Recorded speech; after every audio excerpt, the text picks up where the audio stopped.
हम स्टार्ट करते हैं। हमारे आज के जो लर्निंग ऑब्जेक्ट्स हैं, मतलब जो आज के हमारे टॉपिक्स हैं, वो है साइटोप्लाज्म। साइटोप्लाज्म को हम आज पढ़ेंगे और साइटोप्लाज्म के अंदर जो साइटोप्लाज्मिक ऑर्गेनेलीज मौजूद होती हैं उनको स्टडी करेंगे और सेल के टाइप्स को स्टडी करेंगे। जब हम लोग ये सब चीजें स्टडी कर लेंगे तो आप इसका एबिल हो जाएंगे कि आप लोग इसको एक्सप्लेन कर सकते हैं।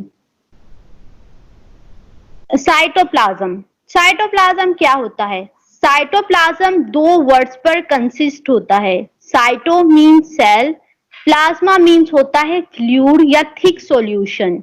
ठीक है, जो साइटोप्लाज्म है ये क्या है? एक सेल का पार्ट होता है, ये सेल के अंदर मौजूद होता है और जो साइटोप्लाज्म है ये इसकी जो स्ट्रक्चर होती है वो फ्लूइड लाइक होती है, इसके अंदर थिक सॉल्यूशन होती है और ये इनक्लोज्ड मेम्ब्रेन होता है, मतलब ये सेल मेम्ब्रेन और न्यूक्लियस के दरमियान में जो हिस्सा मौजूद होता है वो साइटोप्लाज्म होता है। अगर इनके फंक्शंस की बात की जाए तो साइटोप्लाज्म का फंक्शन क्या होता है? इनके अंदर एंजाइम्स पाए जाते हैं जो कि इनकी बॉडी के अंदर केमिकली रिएक्शंस करवा रहे होते हैं, जैसा कि ब्रेक डाउन करना वेस्ट प्रोडक्ट को एंड मेटाबॉलिक एक्टिविटीज को परफॉर्म करते हैं, वो साइटोप्लाज्म के अंदर होती है। क्योंकि साइटोप्लाज्म के अंदर जो साइटोप्लाज्मिक ऑर्गेनेलियां होती हैं वो सारे की सारे अपना अपना फंक्शंस परफॉर्म कर रही होती हैं, सबका एक एक डिफरेंट फंक्शन होता है। ठीक है, अगर साइटोप्लाज्म की कंपोजिशन की बात की जाए कि इनकी जो कंपोजिशन होती है ये बनी हुई किसके साथ होती है, इसमें कौन सी चीजें मौजूद होती है? इनके अंदर वाटर, साल्ट एंड प्रोटीन्स इनकी बॉडी के अंदर पाया जाता है। ठीक है, और जो साइटोप्लाज्म है, साइटोप्लाज्म दो पार्ट्स पर कंसिस्ट होता है। एक वो पार्ट जो कि इक्वस स्ट्रक्चर होती है जिसको साइटोसोल कहा जाता है, एक वो पार्ट जो ग्रेनुलर लाइक स्ट्रक्चर होती है उसको कहते हैं साइटोप्लाज्मिक ऑर्गेनेलीज। साइटोप्लाज्म जो है ये दो हिस्सों पर मुश्तमिल होता है। फर्स्ट वाला कौन सा होता है? साइटोसोल, जो कि इक्वस होता है, मतलब जेली लाइक हिस्सा होता है, वहां पर कोई भी ऑर्गेनेलीज मौजूद नहीं होती, वहां पे सिर्फ वाटर ही, फ्लूइड ही मौजूद होता है। जो इसका दूसरा पार्ट होता है जिसको कहते हैं ग्रेनुलर लाइक स्ट्रक्चर, जिसको साइटोप्लाज्मिक ऑर्गेनेलीज कहा जाती है, वो कहां पर पाई जाती है? इनके दूसरे पोर्शन के अंदर, जिसको कहते हैं साइटोप्लाज्मिक ऑर्गेनेली। ठीक है, मैं एक बार फिर से रिपीट करती हूँ, साइटोप्लाज्म क्या होता है? साइटोप्लाज्म जो है ये एक सेल का हिस्सा होता है जो कि सेल मेम्ब्रेन और न्यूक्लियस के दरमियान में पाया जाता है। साइटो का मतलब होता है सेल, प्लाज्मा का मतलब होता है लिक्विड, वो फ्लूइड जो कि थिक सॉल्यूशन में मौजूद हो, जेली लाइक स्ट्रक्चर हो। और इनकी कंपोजिशन की बात की जाए तो इनके अंदर वाटर, साल्ट, प्रोटीन, ये सब कुछ उसके अंदर मौजूद होती हैं। और इसका फंक्शन क्या होता है साइटोप्लाज्म का? ये क्या काम करता है? इसके अंदर एंजाइम्स वगैरह मौजूद होते हैं, ऑर्गेनेलीज मौजूद होती हैं जो कि ब्रेक डाउन करती हैं वेस्ट प्रोडक्ट्स को और केमिकली मेटाबॉलिक एक्टिविटीज को परफॉर्म करने में उनकी हेल्प करवाती हैं। जो इनके अंदर साइटोप्लाज्मिक ऑर्गेनेलीज होती हैं वो डिफरेंट अपना एक एक फंक्शन परफॉर्म करती हैं सेल के अंदर। और जो सेल है इनका साइटोप्लाज्म है, साइटोप्लाज्म जो है वो दो हिस्सों पर कंसिस्ट होता है, दो हिस्सों पर मुश्तमिल होता है। जो फर्स्ट पार्ट है उसको कहते हैं साइटोसोल, दूसरा होता है साइटोप्लाज्मिक ऑर्गेनेलीज। साइटोसोल जो हिस्सा होता है वो इक्वस होता है। ठीक है, वो हिस्सा यहाँ पे भी इस डायग्राम में भी देखिए आप लोग, वो हिस्सा जिसके अंदर कोई भी ऑर्गेनेली मौजूद नहीं है उस हिस्से को कहते हैं साइटोसोल। और जो दूसरा पार्ट होता है उसके अंदर ऑर्गेनेलीज मौजूद होती हैं, जैसा कि आपको यहाँ पे भी राइबोसोम्स, माइटोकॉन्ड्रिया, गोल्गी बॉडी, ये सारी को जहाँ पे मौजूद होती हैं उस पार्ट को कहा जाता है साइटोप्लाज्मिक ऑर्गेनेलीज। ठीक है, और साइटोप्लाज्म का एक और भी फंक्शन होता है कि ये सेल की जो शेप होती है उसको भी मेंटेन करता है। बेटा यहाँ तक आपको समझ में आ गया कि क्वेश्चन है आपको तो आप मुझसे पूछ लें। क्या इनके नाम के फिर से बताएं, साइटोप्लाज्म की टाइप के। साइटोप्लाज्मिक ऑर्गेनेलीज के या साइटोप्लाज्म के टाइप, जो साइटोप्लाज्म के जो दो टाइप्स होते हैं, एक होता है साइटोसोल, दूसरा होता है साइटोप्लाज्मिक ऑर्गेनेलीज। ठीक है, साइटोसोल्स वो हिस्सा होता है जिसके अंदर कोई भी ऑर्गेनेली मौजूद नहीं होती, वो एक खाली जगह होती है, इक्वस स्ट्रक्चर होती है। उसको साइटोप्लाज्म कहते हैं। और जिसका दूसरा हिस्सा होता है जहां पर ऑर्गेनेलीज मौजूद होती हैं उसको कहा जाता है साइटोप्लाज्मिक ऑर्गेनेलीज। ठीक है बेटा। Yes teacher. उसके बाद मैंने आपको अभी कहा कि साइटोप्लाज्म के अंदर ऑर्गेनेलीज मौजूद होती हैं। वो ऑर्गेनेलीज कौन सी होती हैं? एक होती है endoplasmic reticulum, mitochondria, Golgi complex, plastids, ribosome, centriole and vacuoles. ये सब कुछ क्या है? ये साइटोप्लाज्मिक ऑर्गेनेलीज होती हैं जो कि सेल के अंदर प्रेजेंट होती हैं। बट इनमें जो है एक जो सेंट्रियोल है जो कि साइटोप्लाज्म्स के अंदर प्रेजेंट होती है वो कौन सी है? 7 है। एंडोप्लाज्मिक रेटिकुलम, माइटोकॉन्ड्रिया, ठीक है, क्या है? साइटोप्लाज्मिक, एक है साइट एंडोप्लाज्मिक रेटिकुलम, दूसरी है mitochondria, Golgi complex, plastids, ribosome, centrioles and vacuoles. ये सब कुछ क्या है? साइटोप्लाज्मिक ऑर्गेनेलीज हैं। इनके अंदर से कुछ ऐसी ऑर्गेनेली है जैसा कि सेंट्रोसोल, जो सेंट्रियोल्स है इसको हम सेंट्रोसोम भी कहते हैं। जो सेंट्रियोल ऑर्गेनेली है ये ओनली एनिमल्स के अंदर प्रेजेंट होती है बट प्लांट के अंदर ये एब्सेंट होती है, प्लांट के अंदर ये प्रेजेंट नहीं होती। ठीक है। और इसके अंदर जो प्लास्टिड्स है, प्लास्टिड जो है ये एनिमल प्लांट्स के अंदर प्रेजेंट होता है और एनिमल के अंदर वो एब्सेंट होता है। तो हमारे ईच सेल के अंदर सेल जैसा कि सेल प्लांट के सेल के अंदर और एनिमल सेल के अंदर 6 ऑर्गेनेलीज मौजूद होती हैं। ठीक है। अब इनको फर्दर डिटेल में पढ़ते हैं कि एंडोप्लाज्मिक रेटिकुलम क्या होता है। एंडोप्लाज्मिक रेटिकुलम जो है ये एक साइटोप्लाज्मिक ऑर्गेनेली है। ठीक है। आप इस डायग्राम में देखें ये क्या है? एक साइटोप्लाज्मिक ऑर्गेनेली है। एंडोप्लाज्मिक रेटिकुलम जो है ये बना हुआ होता है नेटवर्क के साथ। ठीक है। किसके साथ बना हुआ होता है? नेटवर्क के साथ। और जो नेटवर्क बना हुआ होता है ट्यूब्यूल से, और ये साइटोप्लाज्म में होते हैं। जो इनका नेटवर्क होता है एंडोप्लाज्मिक रेटिकुलम का वो अटैच्ड होता है न्यूक्लियस के साथ। आप इस डायग्राम में देखें ये ट्यूब्यूल जो है, ट्यूब्यूल लाइक जो स्ट्रक्चर है जिनका एक पूरा जाल बना हुआ है, ये किसके साथ अटैच्ड है? हमारे न्यूक्लियस के साथ अटैच्ड होती हैं। ठीक है। अगर इनकी एंडोप्लाज्मिक रेटिकुलम की अगर हम अपीयरेंस की बात करें कि हमें कैसे नजर आता है तो ये हमें 2 टाइप्स में नजर आता है। एक है रफ और सेकंड है स्मूथ। रफ जो होता है, रफ ये बिल्कुल इसके ऊपर एंडोप्लाज्मिक रेटिकुलम के साथ अटैच होती है। रफ का मतलब होता है वो स्ट्रक्चर जिसके ऊपर ग्रेनुल लाइक स्ट्रक्चर होती है, दानेदार स्ट्रक्चर होती है, उसको कहते हैं रफ। ठीक है। रफ जो है ये एंडोप्लाज्मिक रेटिकुलम के ऊपर अटैच्ड होती हैं। रफ एंडोप्लाज्मिक रेटिकुलम का काम क्या होता है? राइबोसोम्स को सिंथेसाइज करना, राइबोसोम्स को बनाना, उसको कहा जाता है रफ एंडोप्लाज्मिक रेटिकुलम। और जो स्मूथ एंडोप्लाज्मिक रेटिकुलम है वो इसके साथ में अटैच होती है बट उसके ऊपर कोई भी ग्रेनुलाइक स्ट्रक्चर नहीं होती, वो बिल्कुल स्मूथ होती है, प्लेन होती है। ठीक है। और इसका जो स्मूथ एंडोप्लाज्मिक रेटिकुलम का जो फंक्शन होता है वो है ये ट्रांसपोर्ट का काम करता है। ये हेल्प करता है कोलेस्ट्रॉल में एंड फॉस्फोलिपिड में। और ये डिटॉक्सिफिकेशन जो हो रही है। जी बेटा। हेलो टीचर, पीपीटी शो नहीं हो रही।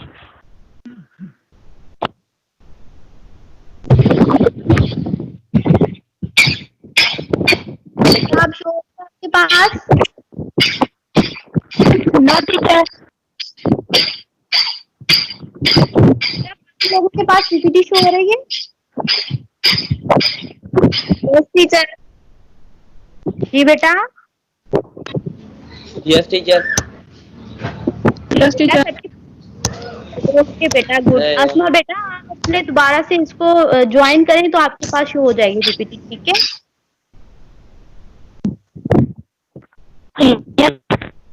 टीचर। ओके।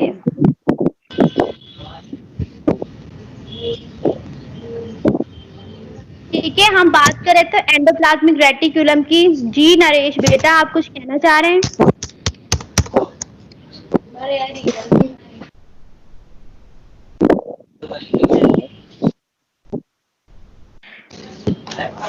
हैंग थी अब यार। Hello miss. म्यूट कर दें। जी सर। हाँ मिस, बच्चों को कहे ना कि ये बंद कर दें, माइक खुले हुए हैं। और आपने लेक्चर डिलीवर कर दिया है वीडियो के लिए? सर वीडियो के लिए मतलब? पहले आप इनको प्रेजेंटेशन दे दें ना एक दफा, जैसे पहले करती हैं। सर ये रेज हैंड कर रहे हैं, शायद कि इनको कोई प्रॉब्लम हो इसलिए कर रहे हैं, इसलिए उनको आंसर दे रही थी। अच्छा चलें, ठीक है, सही है। डिस्टर्बेंस बहुत थी ना, मैं इस वजह से कह रहा हूँ। ठीक है, ओके बेटा, हम स्टार्ट करते हैं फर्स्ट ऑर्गेनेली को, जो कि है हमारे पास एंडोप्लाज्मिक रेटिकुलम। ठीक है, एंडोप्लाज्मिक रेटिकुलम जो है ये साइटोप्लाज्म के अंदर प्रेजेंट होती है और जो इसकी स्ट्रक्चर होती है वो नेटवर्क लाइक होती है, मतलब इनका एक पूरा जाल बना हुआ होता है जो कि हमारे न्यूक्लियस के साथ ये अटैच्ड होती है। ठीक है, और जो इनका नेटवर्क है वो ट्यूब्यूल्स की फॉर्म में प्रेजेंट होता है, इनकी ट्यूब्यूल्स बनी हुई होती हैं। अगर इनकी हम अपेयरेंस की बात करें तो ये कितने टाइप्स की होती हैं? 2 टाइप्स की होती हैं। एक होता है रफ एंडोप्लाज्मिक रेटिकुलम और दूसरा होता है स्मूथ एंडोप्लाज्मिक रेटिकुलम। जो रफ एंडोप्लाज्मिक जो रेटिकुलम है वो एंडोप्लाज्मिक रेटिकुलम के ऊपर ही अटैच्ड होता है, जो कि आपको इस डायग्राम के अंदर नजर आ रहा होगा कि छोटे छोटे से दाने लाइक स्ट्रक्चर है। ठीक है, ये वो स्ट्रक्चर है जिसको हम रफ एंडोप्लाज्मिक रेटिकुलम कहते हैं। रफ एंडोप्लाज्मिक रेटिकुलम का काम होता है राइबोसोम्स को सिंथेसाइज करना। ठीक है, रफ एंडोप्लाज्मिक क्या है? राइबोसोम्स होते हैं। इसका काम क्या होता है?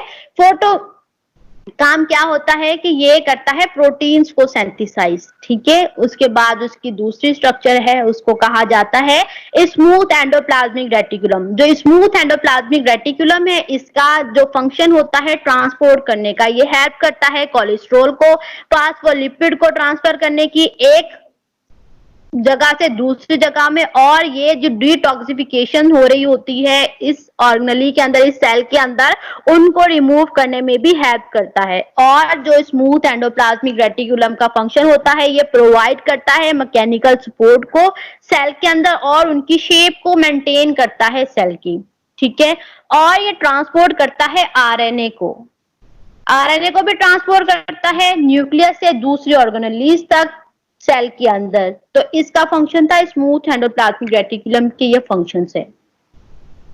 मैं आपको एक बार फिर से रिपीट करती हूँ, एक बार गौर से सुनिएगा। एंडोप्लाज्मिक जो रेटिकुलम है ये साइटोप्लाज्म के अंदर प्रेजेंट होती है। ये जो वो ऑर्गेनेली है जिसका नेटवर्क लाइक स्ट्रक्चर होती है, नेटवर्क कहते हैं एक जाल को, और जिनका नेटवर्क होता है वो ट्यूब्यूल से बना हुआ होता है। ठीक है, और जो ट्यूब्यूल्स होती हैं वो अटैच्ड होती हैं न्यूक्लियस के साथ में। और अगर हम इनकी अपीयरेंस की बात करें तो इनकी 2 टाइप्स की अपीयरेंस होती है, एक होती है रफ और दूसरी होती है स्मूथ। रफ कहा जाता है उसको जो कि ग्रेनुलर लाइक स्ट्रक्चर होती है, ग्रेनुलर लाइक कहा जाता है दानेदार को, जो कि एंडोप्लाज्मिक रेटिकुलम के ऊपर ही अटैच्ड होती हैं, इन ट्यूब्यूल्स के ऊपर ही अटैच्ड होती हैं, जिनका काम होता है राइबोसोम, जिनका काम होता है कि ये प्रोटीन को सिंथेसाइज करना, राइबोसोम्स को बनाना।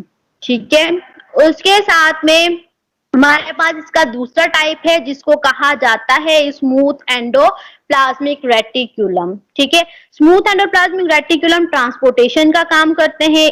ये हेल्प करवाता है कोलेस्ट्रॉल एंड फॉस्फोलिपिड की ट्रांसपोर्ट की, जो कि वो एक जगह से दूसरी जगह उसको ट्रांसपोर्ट कर रहे होते हैं, और साथ में जितने भी डिटॉक्सिफिकेशन मटेरियल होता है सेल के अंदर उसको भी ये रिमूव करवाने में हेल्प करते हैं।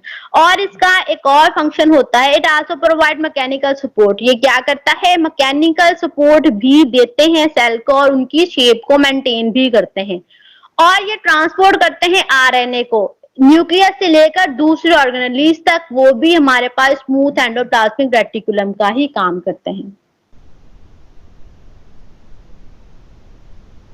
ठीक है, ये उसकी स्ट्रक्चर थी जो कि मैं आपको बताया था। आप इस डायग्राम में देखें कि न्यूक्लियस के साथ जो ट्यूब्यूल्स अटैच्ड हैं उनके ऊपर छोटे छोटे से दाने नजर आ रहे हैं, और इसके साथ में जो दूसरी स्ट्रक्चर अटैच्ड है जो कि ऑरेंज कलर में आपको नजर आ रही होगी, उसके ऊपर कोई भी दाना नजर नहीं आ रहा। तो मीन्स क्या है, जो फर्स्ट वाली है वो रफ एंडोप्लाज्मिक रेटिकुलम है, जो दूसरी है उसके साथ में वो क्या है?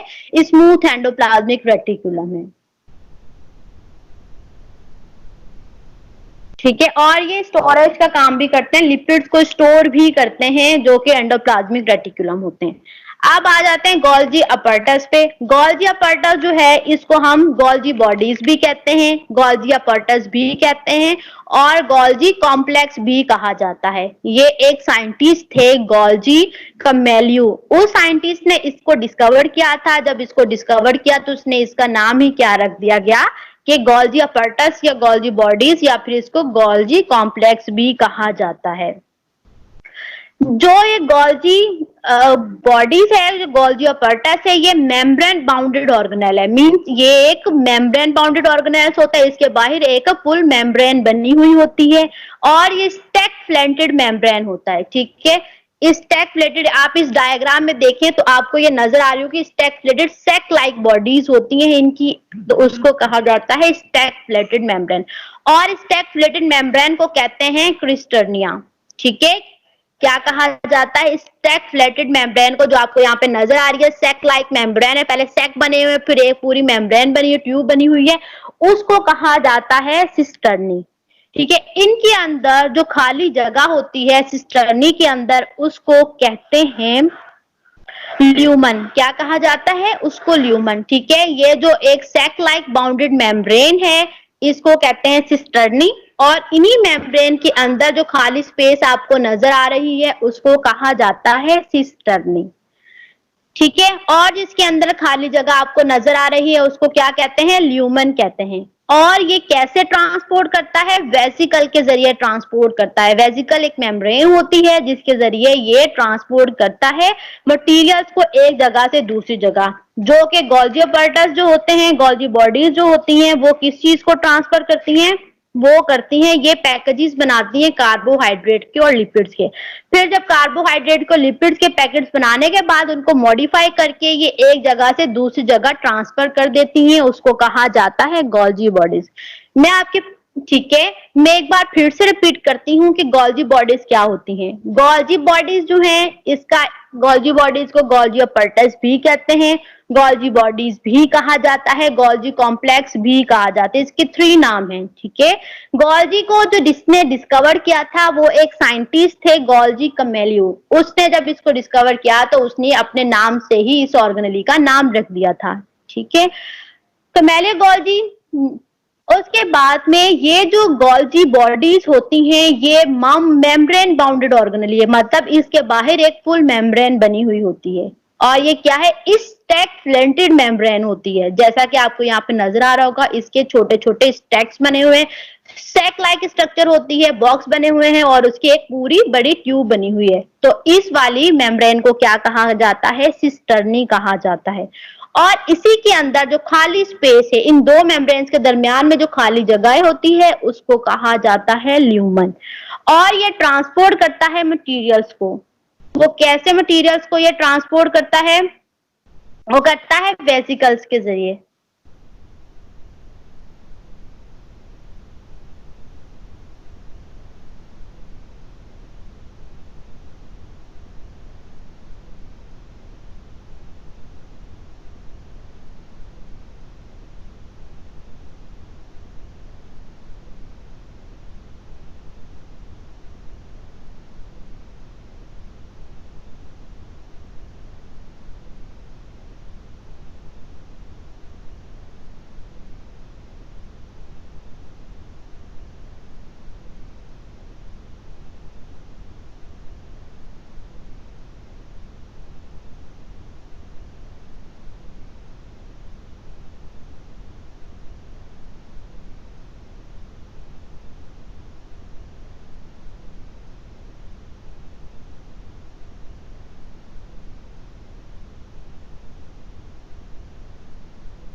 हेलो,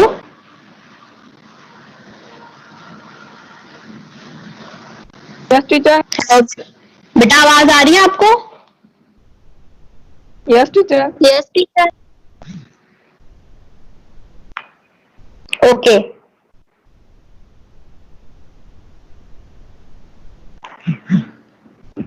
हमारे पास जो माइटोकॉन्ड्रिया है, माइटोकॉन्ड्रिया क्या है? ये भी एक साइटोप्लाज्मिक ऑर्गेनेली है। ठीक है, ये प्रेजेंट होती है यूकैरियोटिक सेल्स के अंदर और प्रोकैरियोटिक सेल्स के अंदर ये एब्सेंट होती है।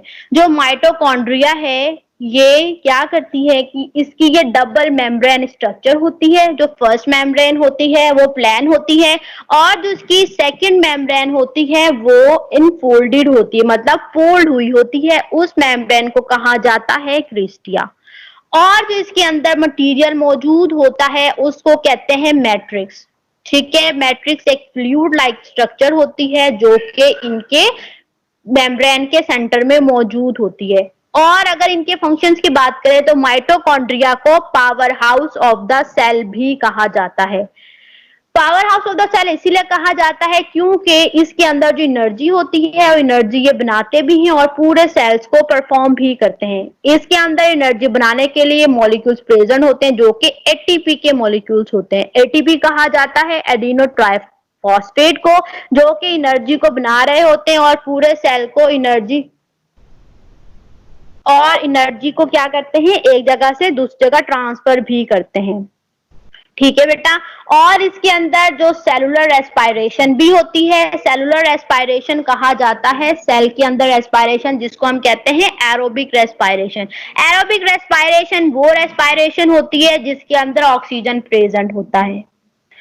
ये वो प्रोसेस है जिसके अंदर क्या होता है, एनर्जी के जरिए ये शुगर को रिलीज करते हैं। तो अगर हम इसकी इक्वेशन की बात करें तो इसकी केमिकल इक्वेशन है C6H12O6 प्लस O2, मतलब ग्लूकोज और ऑक्सीजन क्या है, एज अ रिएक्टेंट काम करते हैं। जब ये दोनों मिलते हैं तो इनका हमें क्या प्रोडक्ट मिलता है, वो मिलता है कार्बन डाइऑक्साइड, वाटर और एटीपी। जो एटीपी बन रही होती है जब सेलुलर रेस्पायरेशन हो रही होती है उस दौरान जो एटीपी बनती है एडिनो ट्राइफॉस्फेट एनर्जी होती है जो कि फिर ये हमारे पूरे सेल को प्रोवाइड करते हैं और हम अपनी बॉडी के अंदर स्टोर भी करके रखते हैं। जब नीड होती है सेल को तो वो वहां से एनर्जी को ले लेते हैं। ठीक है, अगर हम इसके माइटोकॉन्ड्रिया के साइज की बात करें तो इसके साइज क्या होता है, तो इसका साइज जो होता है ईच माइटोकॉन्ड्रिया का वो अप्रोक्सीमेटली 0.2 से 10 मीटर इन डायमीटर में मौजूद होता है एंड अबाउट 10 मीटर तक इसका जो साइज होता है वो मौजूद होता है। ठीक है, क्या होता है साइज 0.2 से 210 सेंटीमीटर इन डायमीटर में इनका जो साइज होता है माइटोकॉन्ड्रिया का वो मौजूद होता है। मैं एक बार आपको फिर से रिपीट करती हूँ कि माइटोकॉन्ड्रिया क्या स्ट्रक्चर होती है। इसकी जो माइटोकॉन्ड्रिया है ये भी एक साइटोप्लाज्मिक ऑर्गेनेली होती है जो कि ये प्रेजेंट होती है यूकैरियोटिक सेल्स में और ये एब्सेंट होती है प्रोकैरियोटिक सेल्स में। और ये डबल मेम्ब्रेन सिस्टम इसके अंदर प्रेजेंट होता है, यानी कि इसकी दो मेम्ब्रेन्स होती है। जो फर्स्ट वाली मेम्ब्रेन होती है आपको जो ब्राउन कलर की नजर आ रही होगी वो क्या है, बिल्कुल प्लेन है। जो इसकी सेंटर वाली है वो इनफोल्डिंग मेम्ब्रेन कहलाती है जो कि फोल्ड हुई होती है। उसको जो फोल्डिंग मेम्ब्रेन होती है उसको कहा जाता है क्रिस्टिया और इनके अंदर जो फ्लूइड पाया जाता है उसको कहते हैं मैट्रिक्स। जो कि आपको ब्लू कलर का नजर आ रहा होगा उसको कहते हैं मैट्रिक्स। और इसी के अंदर जो मैट्रिक्स है इसी के अंदर कुछ एनर्जी के मॉलिक्यूल्स प्रेजेंट होते हैं जिसको कहा जाता है एटीपी। एटीपी जो है ये एनर्जी के मॉलिक्यूल्स होते हैं, एडिनो ट्राइफॉस्फेट मॉलिक्यूल्स। ये एनर्जी को बना रहे होते हैं और पूरे सेल को ये एनर्जी प्रोवाइड भी करते हैं। ठीक है, और इनके अंदर सेलुलर रेस्पायरेशन भी हो रही होती है। माइटोकॉन्ड्रिया के अंदर सेलुलर रेस्पायरेशन कहा जाता है एरोबिक रेस्पायरेशन को। एरोबिक रेस्पायरेशन वो रेस्पायरेशन होती है जिसके अंदर ऑक्सीजन प्रेजेंट होता है। ठीक है, जब सेलुलर रेस्पायरेशन होती है तो वहां से ये कैसा प्रोसेस होता है जिसमें से एनर्जी से रिलीज होती है शुगर। अगर हम इसकी केमिकली कंपोजिशन की बात करें, केमिकल इक्वेशन की बात करें सेलुलर रेस्पायरेशन की जो कि माइटोकॉन्ड्रिया के अंदर प्रेजेंट होती है तो वो क्या है, ग्लूकोज प्लस ऑक्सीजन, मतलब C6H12O6O2 ये क्या है, इसका रिएक्टेंट है। मतलब ये मिलकर एक प्रोडक्ट बनाते हैं जो कि कार्बन डाइऑक्साइड, वाटर और एटीपी बनाते हैं। एटीपी कहते हैं एडिनो ट्राइफॉस्फेट को, वो एनर्जी जो कि हमारे पूरे सेल को फिर प्रोवाइड की जाती है और ये वाली जो एनर्जी होती है ये अपने अंदर स्टोर भी करके रखते हैं, जब किसी सेल को नीड होती है तो उसको वो एनर्जी देते भी हैं। और अगर हम इसकी साइज की बात करें तो माइटोकॉन्ड्रिया को जो साइज होता है वो 0.2 to 10 मीटर इन डायमीटर में मौजूद होता है। ठीक है, अब बात करते हैं प्लास्टिड्स की। प्लास्टिड्स क्या होते हैं? प्लास्टिड जो है ये सबसे पहले तो ये एनिमल्स के अंदर एब्सेंट होते हैं और प्लांट सेल्स के अंदर ये प्रेजेंट होते हैं। प्लास्टिड जो है ये एक ऑर्गेनेली होती है जो कि डबल मेम्ब्रेन ऑर्गेनेली है। ठीक है, प्लास्टिड जो है इसका क्या फंक्शन होता है? प्लास्टिड का इसके अंदर पिगमेंट्स मौजूद होते हैं, कलर्स मौजूद होते हैं। प्लास्टिड जो होती है ये फूड प्रिपेयर करने में मदद करती है प्लांट्स को। ठीक है, प्लांट कैसे अपना फूड बनाते हैं? फोटोसिंथेसिस के रिएक्शन से। फोटोसिंथेसिस का जो रिएक्शन होता है वो क्या होता है? उसके अंदर सबसे पहले कि क्लोरोफिल जब तक नहीं होगा किसी के अंदर तो वो अपना फूड प्रिपेयर नहीं कर सकते। आपको पता है जो क्लोरोफिल है, क्लोरोफिल सन से क्या करता है? रोशनी को लेता है, अब्सॉर्ब करता है अपने अंदर, और ये क्या करते हैं? कार्बन डाइऑक्साइड अपने एनवायरनमेंट से ले लेते हैं और वाटर अपने रूट से लेते हैं। वहां से लेकर ये अपना खाना जो प्लांट होते हैं वो खुद प्रिपेयर करते हैं। ठीक है, तो ये किस में होता है? प्लास्टिड्स के अंदर। प्लास्टिड के 3 टाइप्स होते हैं। वो कौन कौन से 3 टाइप्स होते हैं? एक होता है क्रोमोप्लास्ट, दूसरा होता है क्लोरोप्लास्ट, तीसरा होता है लीकोप्लास्ट। क्लोरोप्लास्ट जो है ये एक ऐसा टाइप होता है जिसके अंदर ग्रीन पिगमेंट्स मौजूद होते हैं। जब ग्रीन पिगमेंट्स मौजूद होते हैं, जब फोटोसिंथेसिस का रिएक्शन होता है तो ये सनलाइट को एब्सॉर्ब करवाते हैं सन से। इनके अंदर ग्रीन कलर, ये मोस्टली किन पार्ट्स में पाए जाते हैं? जो कि प्लांट के ग्रीन हिस्से होते हैं उनके अंदर पाया जाता है, जैसे कि लीव्स हो गए उनके अंदर ये मौजूद होता है। क्रोमोप्लास्ट जो है, क्रोमोप्लास्ट कहा जाता है डिफरेंट टाइप्स के पिगमेंट्स को, जिसके अंदर डिफरेंट टाइप्स के पिगमेंट्स होते हैं, वो डिफरेंट टाइप्स के कलर देते हैं। ठीक है, जैसा कि हम बात करें फ्लावर्स की, फ्लावर जो होते हैं प्लांट के मोस्टली डिफरेंट टाइप्स के मौजूद होते हैं। उनके जो फ्रूट्स होते हैं वो भी डिफरेंट टाइप के कलर्स के मौजूद होते हैं। वो किसकी वजह से होते हैं? वो क्रोमोप्लास्ट की वजह से होते हैं, जो कि एक प्लास्टिड का टाइप है जो कि डिफरेंट कलर्स दे रहा होता है। ऐसे जो लीकोप्लास्ट है, जो लीकोप्लास्ट है इसके अंदर फोटोसिंथेटिक रिएक्शन नहीं हो रहा होता, फोटोसिंथेसिस का रिएक्शन नहीं होता। ये किन में मौजूद होता है? ये उनके रूट्स में मौजूद होता है और उनकी मोस्टली अंडरग्राउंड जो पार्ट्स होते हैं प्लांट्स के उनके अंदर मौजूद होता है। और जो लीकोप्लास्ट है ये इसका फंक्शन क्या होता है? स्टोरेज करना स्टार्च की, लिपिड्स की। ठीक है, उनको स्टोर करके रखता है और प्रोटीन्स को स्टोर करता है। स्टार्च कहते हैं कार्बोहाइड्रेट के टाइप्स होते हैं जिसको स्टार्च कहा जाता है। जब प्लांट अपना खाना प्रिपेयर कर लेते हैं, कुछ तो वो खाना अपना यूज कर लेते हैं, जो बाकी का खाना बचता है उसको वो अपने अंदर स्टोर कर लेते हैं। ठीक है, उसको कहा जाता है स्टार्च। अगर हम इसकी बात करें कि जो क्लोरोप्लास्ट है ये कहाँ पे प्रेजेंट होता है, तो जो क्लोरोप्लास्ट है इनकी जो सेल होता है वो 3 लेयर्स पर मौजूद होता है। जो फर्स्ट लेयर होती है, फर्स्ट लेयर को कहा जाता है एपिडर्म्स, दूसरी लेयर को कहा जाता है लोअर डर्म्स, जो उनके दरमियान में जो हिस्सा होता है उसको कहते हैं मीजोफाइल। ठीक है, मीजोफाइल जो है वो क्लोरोप्लास्ट के अंदर 30 to 40 जो सेल्स होते हैं वो मीजोफाइल के उनके अंदर प्रेजेंट होते हैं। मीजोफाइल जो सेल है 30 to 40 सेल उनके अंदर प्रेजेंट होते हैं। और जो मीजोफाइल जो है उसकी जो स्ट्रक्चर होती है वो स्टैक ऑफ थैलाकोइड होती है। कैसी स्ट्रक्चर होती है? थैलाकोइड स्ट्रक्चर होती है। जैसा कि आपने स्प्रिंग देखा होगा, स्प्रिंग लाइक स्ट्रक्चर होती है इसकी मीजोफाइल की।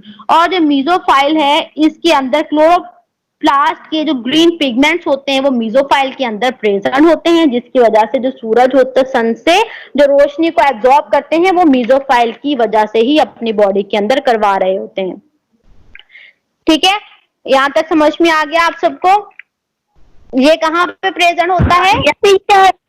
ये हमारे पास प्लांट्स के अंदर प्रेजेंट होता है और एनिमल्स के अंदर ये एब्सेंट होता है।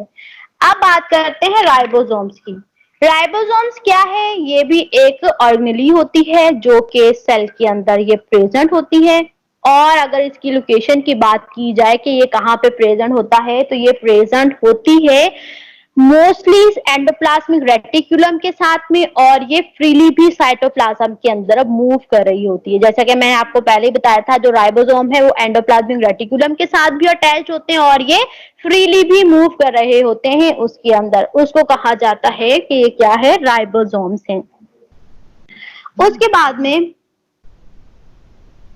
ठीक है, ये वहां पर प्रेजेंट होते हैं। उसके बाद में अगर हम बात करें इसकी इनके फंक्शंस की, तो राइबोसोम का फंक्शन क्या होता है, ये बनाता है ये बना हुआ राइबोसोम खुद किससे बना हुआ होता है, ये बना हुआ होता है आरएनए से और एसोसिएटेड प्रोटीन से बना हुआ होता है। राइबोसोम्स का फंक्शन क्या होता है, प्रोटीन को सिंथेसाइज करना, जिसकी वजह से राइबोसोम्स को protein factory of the cell भी कहा जाता है, क्योंकि इसका फंक्शन ही क्या होता है, प्रोटीन्स को बनाना, उसको सिंथेसाइज करना। ठीक है, प्रोटीन जो होता है ये सिंथेसाइज करता है प्रोटीन मॉलिक्यूल को, जो कि लिविंग के लिए बहुत जरूरी होते हैं, क्योंकि लिविंग ऑर्गेनिज्म को जो ज्यादा पार्ट होता है बॉडी का वो प्रोटीन मॉलिक्यूल से बना हुआ होता है। जैसे कि हमारी स्किन, हमारे मसल्स हो गए, सब कुछ किससे बने हुए होते हैं, प्रोटीन से ही बने हुए होते हैं। ठीक है, अगर हम बात करें ह्यूमन बींग्स की, एनिमल्स की, सब कुछ किससे बना हुआ होता है, उनकी बॉडी के पार्ट्स वो बने हुए होते हैं प्रोटीन के साथ, जिसकी वजह से जो प्रोटीन होती है वो बहुत ज्यादा इंपॉर्टेंट होती है हमारी बॉडी के लिए। तो हमारी बॉडी सेल के अंदर कौन प्रोटीन्स को बना रहा होता है, जो राइबोसोम्स होते हैं वो प्रोटीन को सिंथेसाइज कर रहे होते हैं। ठीक है, ये था राइबोसोम। वैक्यूल्स, वैक्यूल जो है ये प्रेजेंट होता है प्लांट्स के अंदर भी और ये एनिमल्स के अंदर भी प्रेजेंट होते हैं। ठीक है, वैक्यूल कहाँ प्रेजेंट होते हैं, प्लांट के अंदर और एनिमल सेल के अंदर, दोनों में ही प्रेजेंट होते हैं। बट जो वैक्यूल जो प्लांट सेल का होता है वो लार्ज होता है और सेंटर में प्रेजेंट होता है। अगर हम एनिमल्स की बात करें तो एनिमल्स के अंदर जो वैक्यूल्स होते हैं वो छोटे छोटे बहुत सारे पाए जाते हैं। ठीक है, और जो वैक्यूल होता है ये मेम्ब्रेन बाउंडेड ऑर्गेनेली होती है और इसके अंदर मेम्ब्रेन बाउंडेड सेक्स मौजूद होते हैं इनकी बॉडी के अंदर। इनका फंक्शन क्या होता है, ये स्टोरेज करता है वेस्ट प्रोडक्ट को। और वैक्यूल के दो टाइप्स होते हैं, वो कौन कौन से टाइप्स होते हैं वैक्यूल्स के, एक होता है फूड वैक्यूल और एक होता है वाटर वैक्यूल। फूड वैक्यूल वो वैक्यूल्स होते हैं जिसके अंदर जो अनसॉल्युबल फूड जो पार्टिकल्स बच जाते हैं वो वहां पर जाकर स्टोर हो जाते हैं। ठीक है, फिर सम टाइम के बाद वहां से रिलीज हो जाते हैं, हम जिसको हम कहते हैं एक्सक्रिएशन का प्रोसेस।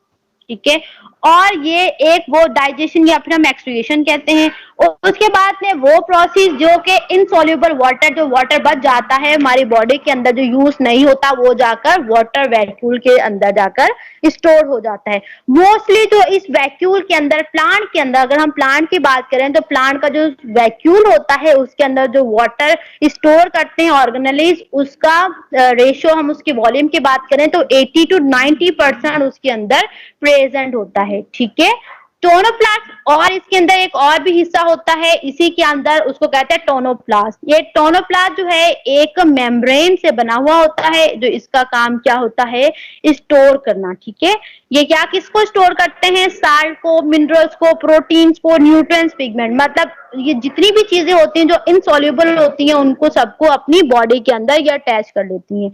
और जो होती है तो फिर जो साल्ट, मिनरल्स, प्रोटीन्स, न्यूट्रिएंट्स, जो पिगमेंट्स होते हैं ये क्या करते हैं, हेल्प करते हैं प्लांट की ग्रोथ के लिए और उसकी स्ट्रक्चर को मेंटेन करने के लिए भी ये होते हैं वैक्यूल्स। ठीक है, वैक्यूल्स क्या होते हैं, एक खाली जगह होती है, एक सैक लाइक फ्लूइड फिल्ड जगह होती है जिसको कहते हैं वैक्यूल्स। वैक्यूल्स टू टाइप्स के होते हैं, फूड वैक्यूल और वाटर वैक्यूल। फूड वैक्यूल वो वैक्यूल जिसके अंदर अनडाइजेस्टेड जो फूड होता है वो जाकर स्टोर हो जाता है, और जो वाटर वैक्यूल होता है उसके अंदर जो अनसॉल्युबल मटेरियल होता है वो वहां जाकर स्टोर हो जाता है।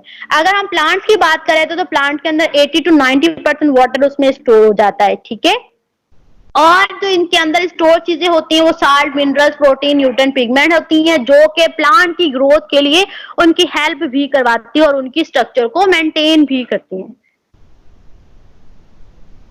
ठीक है, अब उसके बाद जो कि हमारे पास लास्ट ऑर्गेनेली है वो ऑर्गेनेली है सेंट्रियोल। सेंट्रियोल जो है इसको हम सेंट्रोसोम्स भी कहते हैं। क्या कहा जाता है इसको, सेंट्रोसोम्स भी कहते हैं। ठीक है, इसके दो नाम हैं। और आप इसकी डायग्राम में देखें तो जो सेंट्रियोल होता है ये 90 एंगल डिग्री पे बना हुआ होता है। ठीक है, जो सेंट्रियोल होता है वो कितनी एंगल डिग्री पे बना हुआ होता है, 90 एंगल डिग्री पे बना हुआ होता है। और जो सेंट्रियोल की बॉडी होती है वो ट्यूब लाइक्स होती है। ट्यूबलाइक प्रोटीन से बनी हुई होती है। जो ट्यूबलाइक प्रोटीन होती है उसको कहा जाता है ट्यूबुलेंट प्रोटीन।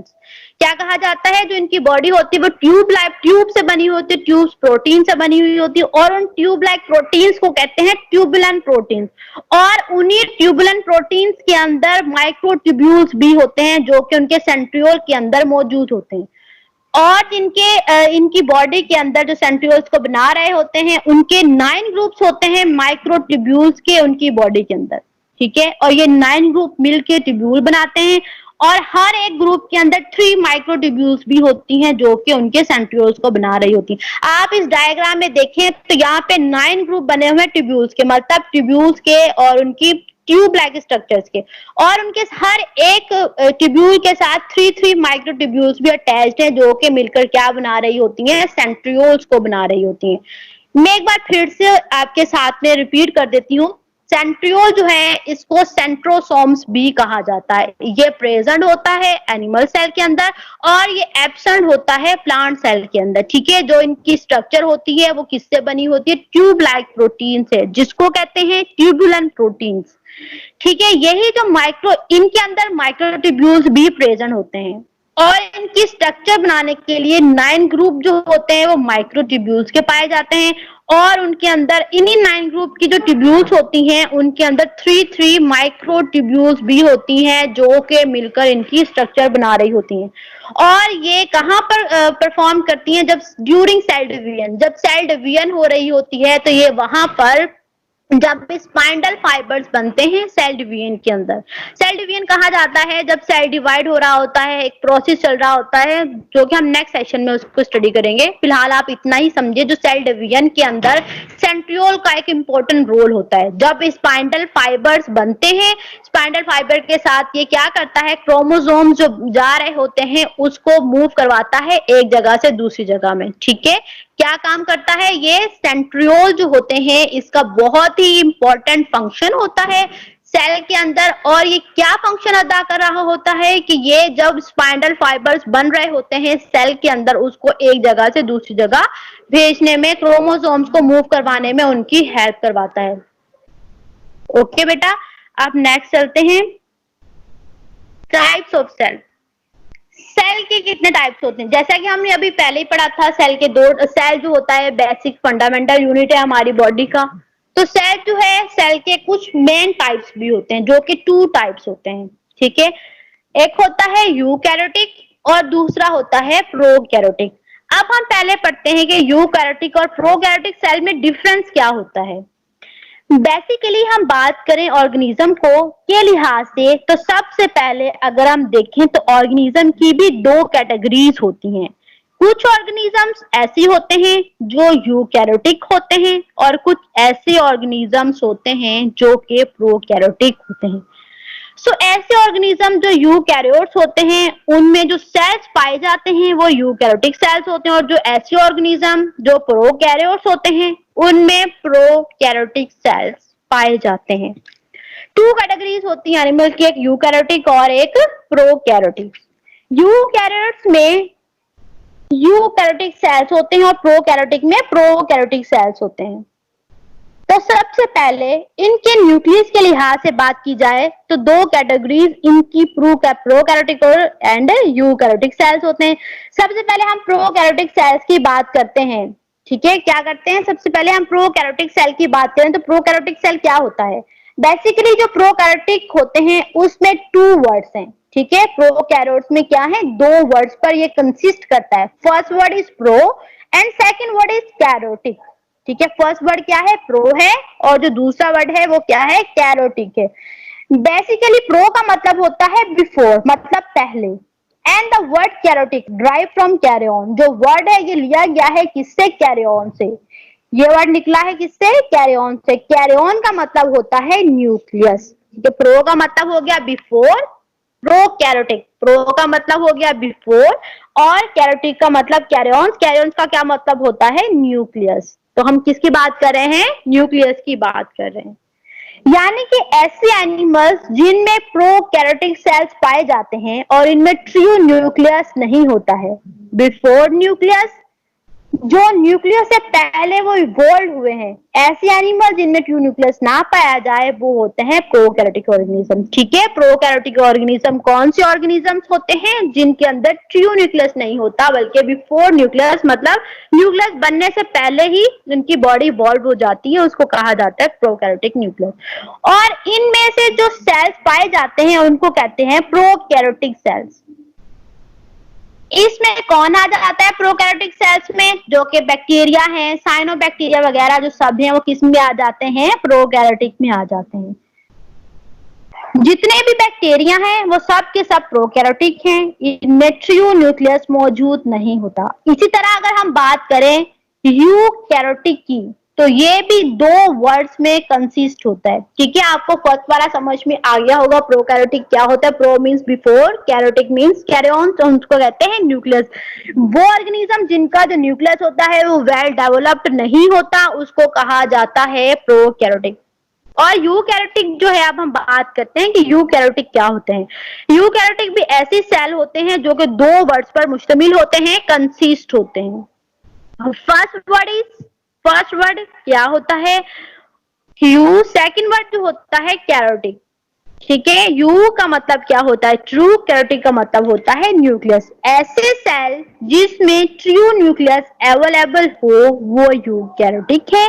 जैसा कि प्लांट्स, फंजाई, अल्जी, इनमें ट्रू न्यूक्लियस होता है।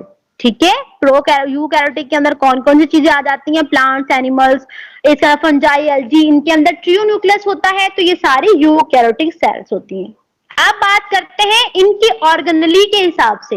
अब मैंने आपको अभी ऑर्गेनेलीज पढ़ाई थी, जो 7 ऑर्गेनेलीज हमने पढ़ी थी। अगर बात करें उनके हिसाब से, तो सेल के अंदर बहुत सारी ऑर्गेनेलीज पाई जाती हैं जो मिलकर डिफरेंट फंक्शंस परफॉर्म करती हैं। ठीक है, यानी कि सेल की मशीनरी का तौर पर वो वर्क करती हैं। ठीक है, हर ऑर्गेनेली का एक अलग फंक्शन होता है, उनका एक स्पेसिफिक टाइम में वो एक अलग फंक्शन परफॉर्म करती है। जैसे कि मैंने आपको भी बताया था, गोल्गी बॉडी का अलग फंक्शन होता है, राइबोसोम्स का अलग होता है, हमारे पास प्लास्टिड का अलग होता है। मतलब सेंट्रियोल्स जितने भी हमारे पास ऑर्गेनेली है वो सब के सब अपना एक अलग अलग फंक्शन परफॉर्म करती हैं सेल के अंदर।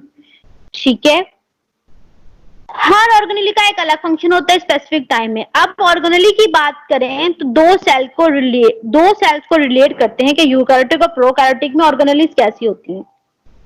तो जो यूकैरियोटिक सेल्स होते हैं उनमें each and everything organelle present होती है। ईच एंड एवरीथिंग ऑर्गेनेली का मतलब हमारे पास जितनी भी ऑर्गेनेलीज होती हैं वो यूकैरियोटिक सेल्स में प्रेजेंट होती हैं।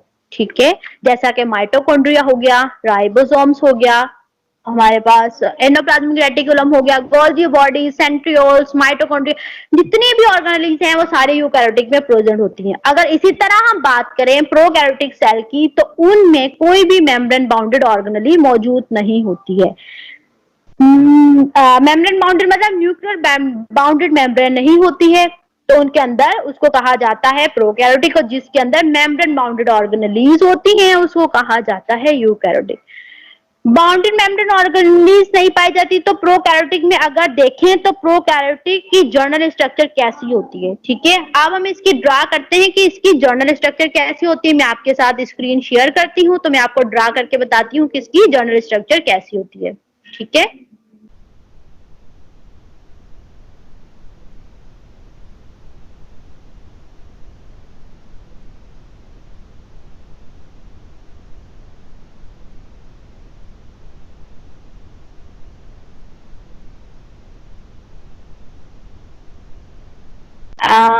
आपको बोर्ड नजर आ रहा है बेटा?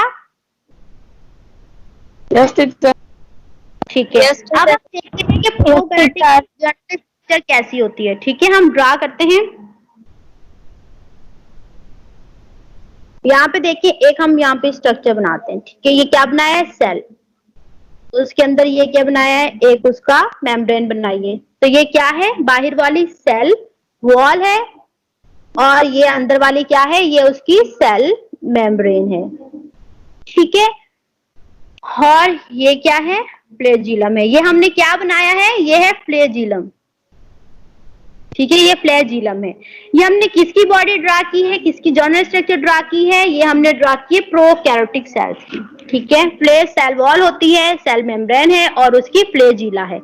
फ्लैजिलम जो है ये बैक्टीरिया को मूवमेंट करने में हेल्प करवाता है, उनकी लोकोमोशन में उनकी हेल्प करवाता है। ठीक है, अब बेसिकली जर्नल स्ट्रक्चर जो होती है, अब उसकी बात करते हैं तो इसके, ठीक है, बेसिक स्ट्रक्चर जो थी सेल वॉल, सेल मेम्ब्रेन और फ्लैजिलम। अब हम इन्हीं के अंदर वाली चीजों की बात करें तो इनके अंदर कौन कौन सी चीजें प्रेजेंट होती हैं, तो यहाँ पे क्या है, ये इसका न्यूक्लियस प्रेजेंट होता है। मैंने अभी बताया था जो प्रोकैरियोटिक सेल्स होती है उसकी कोई भी मेम्ब्रेन बाउंड नहीं होती, वो ऐसे फैला हुआ होता है। ठीक है, उसके दरमियान में यहाँ पे एक प्लाज्मिड भी मौजूद होता है। ठीक है, क्या होता है, प्लाज्मिड। प्लाज्मिड कहते हैं एक्स्ट्रा सेलुलर डीएनए को। किसको कहा जाता है, डीएनए को। एक्स्ट्रा सेलुलर जो डीएनए होता है उसको कहते हैं प्लाज्मिड्स। ठीक है, और इसी के अंदर राइबोसोम्स भी प्रेजेंट होते हैं।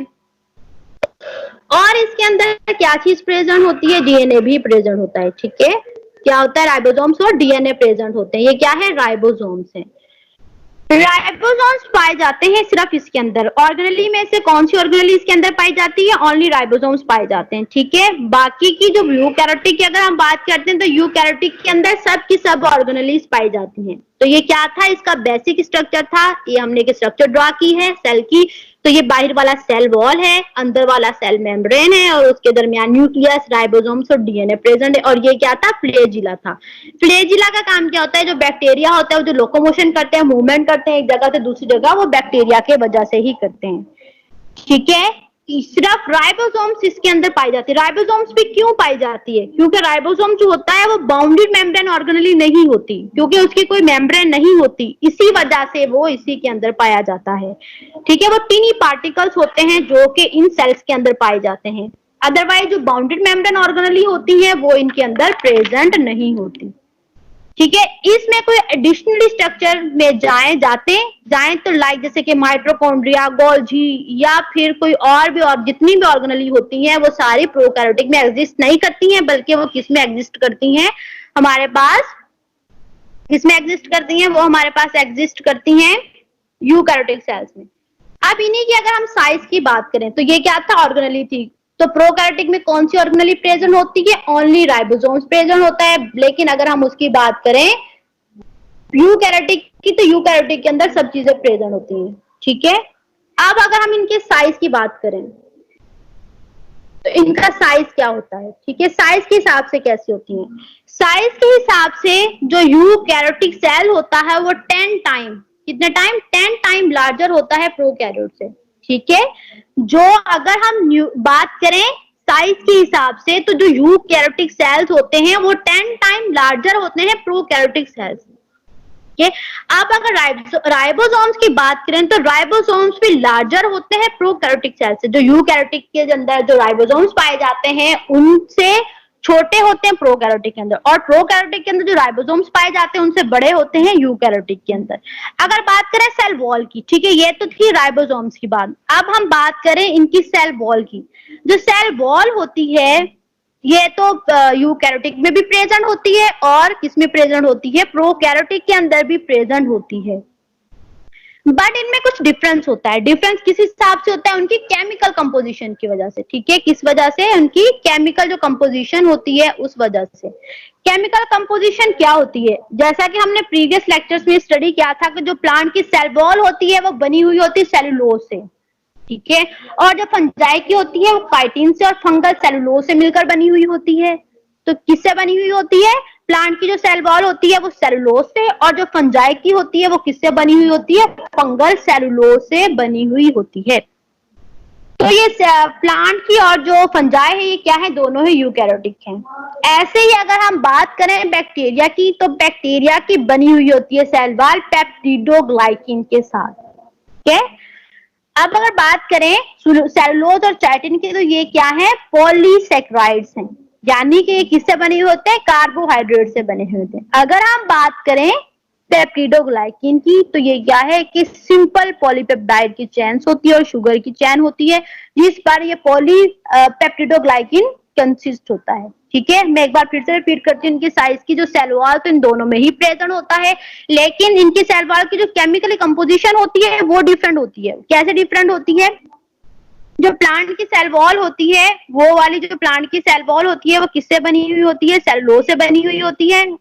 और जो एनिमल की सेल वॉल होती है वो किससे बनी हुई होती है? वो हमारे पास बनी हुई होती है फंजाई की, वो चाहे काइटिन के साथ, वो किससे बनी हुई होती है? काइटिन के साथ, और बनी हुई होती है हमारे पास फंगल सेलुलोज के साथ। ठीक है, उसके अलावा जो है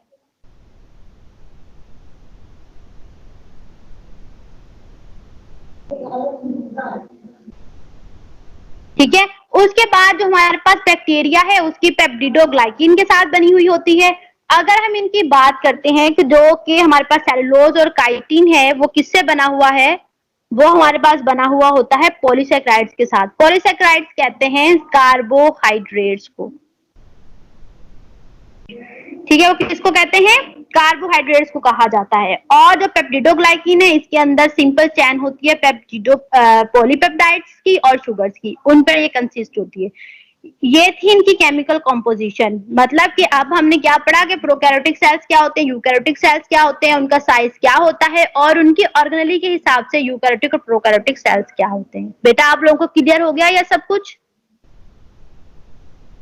यस टीचर। ठीक है, ये था हमारा आज का टॉपिक जिसमें हमने क्या पढ़ा है?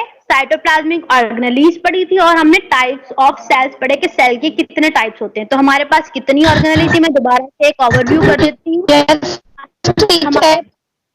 हमारे पास कितने ऑर्गेनेल्स थे? 7 ऑर्गेनेल्स थे, जो कि कौन कौन से थे? एंडोप्लाज्मिक रेटिकुलम हो गया हमारे पास, माइटोकॉन्ड्रिया हो गया, राइबोसोम्स हो गया, सेंट्रियोल्स हो गया, प्लास्टिड्स हो गए, हमारे पास एंडोप्लाज्मिक रेटिकुलम हो गया और हमारे पास वैक्यूल्स हो गए। तो ये क्या है? सारे ऑर्गेनेली हैं। इनमें से एक ऐसी ऑर्गेनेलीज होती हैं जो कि प्लांट्स के अंदर प्रेजेंट होती हैं।